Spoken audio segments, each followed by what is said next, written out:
तो चलिए आगे चलेंगे अब हम इसके शेष चरण की ओर। तो ऊपर से मैं रफ कर लेता हूं। ये थ्योरी आपने लिख ली होगी। जो नोट्स बनाएंगे आप आज का क्या है, अपने पेज पर हेडिंग डालेंगे ये, और इसके बाद ये पूरी थ्योरी आपको लिखनी है। साथ में स्ट्रक्चर कच्ची पेंसिल से ये चित्र आपको बनाना है। क्लियर हुई बात? तो चलिए मैं ऊपर आपने नोट कर लिया होगा, इसको मैं रफ कर लेता हूं।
चलिए शुरुआत करेंगे। यहाँ तक आ गया। अब बल F के कारण इसमें क्या उत्पन्न हो जाएगा? त्वरण उत्पन्न हो जाएगा। तो उसके विषय में हम चर्चा कर लेते हैं। बल F के कारण वस्तु में गुरुत्वीय त्वरण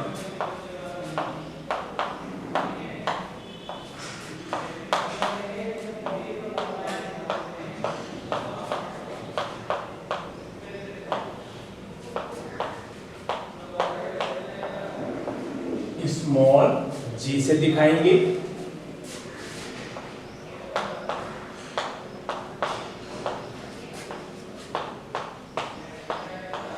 होता है अतः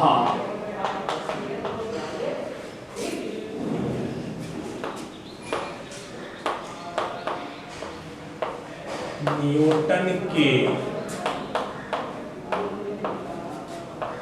गति के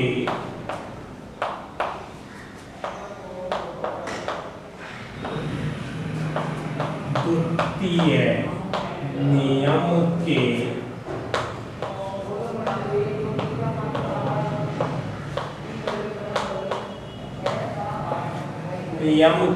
अनुसार। तो दूसरा नियम क्या कहता है हमारा? F बराबर mg। इसे क्या मान लो? समीकरण नंबर 2 मान लो। तो दो इक्वेशन आएगी और दोनों बल F के ही इक्वल हमें मिली है। एक ये मिली हुई है और दूसरी हमारी हमें ये मिली हुई है। तो अब क्या कर लेते हैं? समीकरण 1 और 2 से चलिए करते हैं।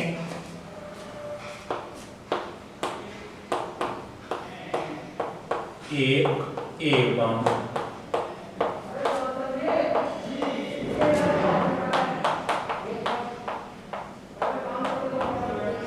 समीकरण 1 एवं समीकरण 2 से। क्लियर हुई बात? तो क्या कर रहे हैं हम समीकरण 1 और 2 से? अब ध्यान से देखो बेटा, ये F बराबर है और ये भी हमारा F बराबर है। क्लियर हुई बात? तो यदि हम F का मान ये वाला उठा के यहां लगा दें, संभव है? मैथ के आप विद्यार्थी लगा सकते हैं। या F का मान क्या है? mg है। समीकरण 2 से उठा के क्या करते हैं? समीकरण 1 में लगा देते हैं F के स्थान पर। तो F के स्थान पर mg और इधर क्या चल रहा हमारा? g m upon r square. Clear हुई बात?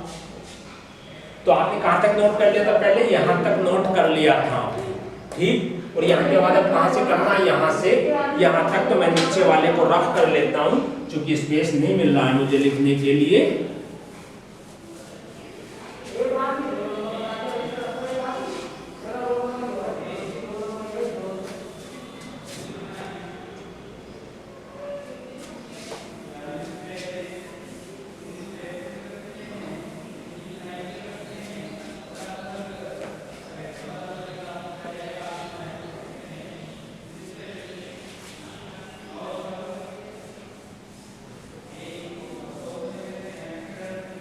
चलिए आगे कराता हूं मैं आपको।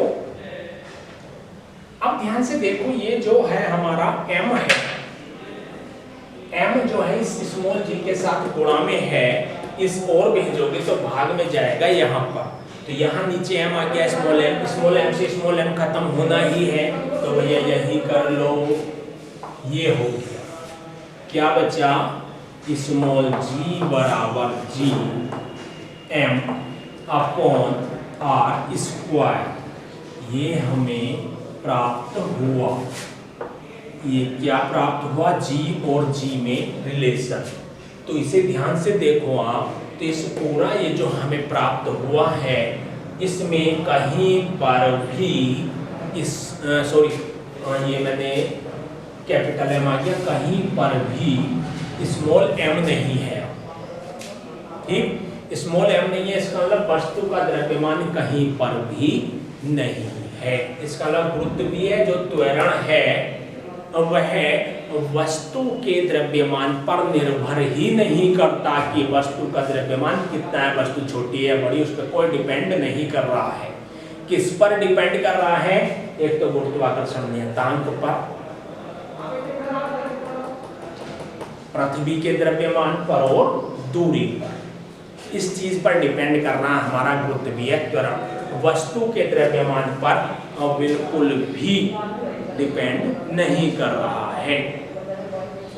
तो वो लिख लेंगे हम, उपरोक्त सूत्र में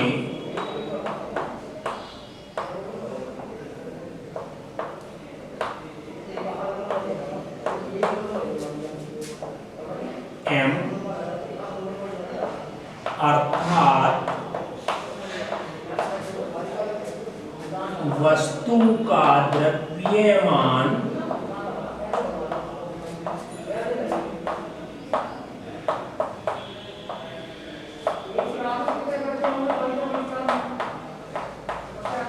नहीं है, अतः गुरुत्वीय त्वरण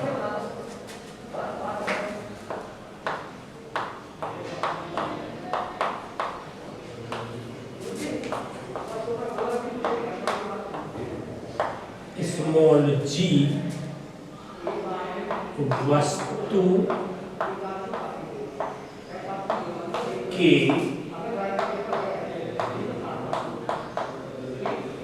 द्रव्यमान पर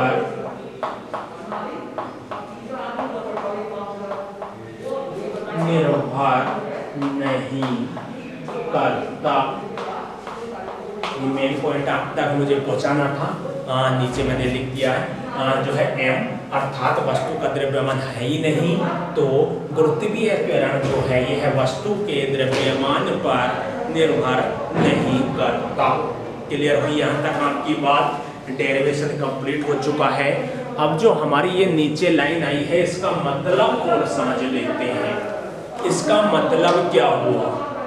तो इसका मतलब ये है भाई, ये तो नोट कर लेंगे आप, ये पूरा जाके यहाँ तक कंप्लीट है। अब दो वस्तुएं हैं आपके पास, ये जो है ना कि m नहीं है, स्मॉल m नहीं है, वस्तु का द्रव्यमान m नहीं है, इसका मतलब क्या हुआ?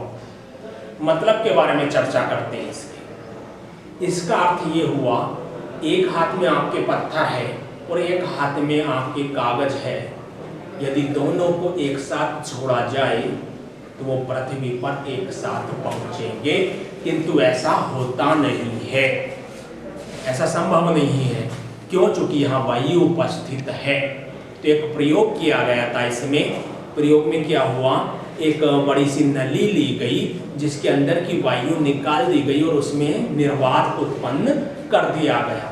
तो उसके एक सिरे से एक पत्थर का टुकड़ा, यानी जिसका द्रव्यमान ज्यादा है, और एक चिड़िया का पंख या कोई कागज ले लो, आप दोनों को एक साथ छोड़ा तो क्या देखते हैं, उस नली के दूसरे किनारे पे या नीचे वाले किनारे पर दोनों वस्तुएं एक साथ पहुंची।